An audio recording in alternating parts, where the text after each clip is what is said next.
As more vaccines become available and more Americans get vaccinated every day, myths and misinformation about the vaccines continue to circulate. That is why we here at Medill Report Chicago are going to take the time to debunk some of these myths. We are joined today by Dr. Inbar Kierson and Dr. Kenneth Heinrich, two physicians in the Chicagoland area. This myth is simply untrue. Each vaccine candidate followed rigorous standards set by the Food and Drug Administration throughout their clinical trials. Then, once they had passed through clinical trials, the Food and Drug Administration carefully reviewed each of the studies and statistics to ensure that the vaccines were safe and effective before being authorized for emergency use. If you look at the ingredients of the vaccine, it has something like 6 or 7 ingredients. It's one of the cleanest vaccines.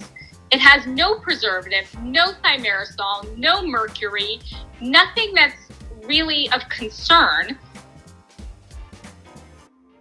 Although there is some truth to this myth, there's a lot wrong with it as well.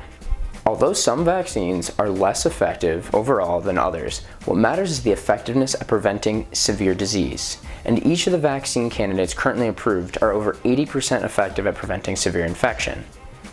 In regards to transmission, Israel, which has over half of its population vaccinated as of the beginning of March, provides insight on the transmission of the vaccine.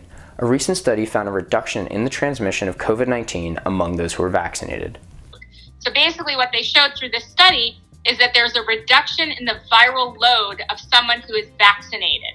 So if you get infected, but you're vaccinated, you will carry less virus particles and therefore be less you will have less of an opportunity to transmit to someone else.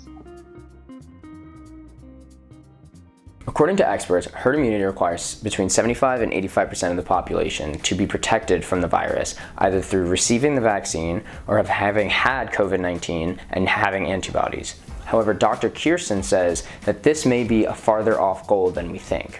But as the people who have been infected before come out of their immunity, right, as we go farther away and these new variants come up, we're just never going to get to that point where we have 80 to 90% of our population vaccinated or immune through prior infection to achieve that herd immunity unless we vaccinate more and more people and stop the variants from taking hold. Most importantly, though, vaccines will practically eliminate severe disease in those who receive them.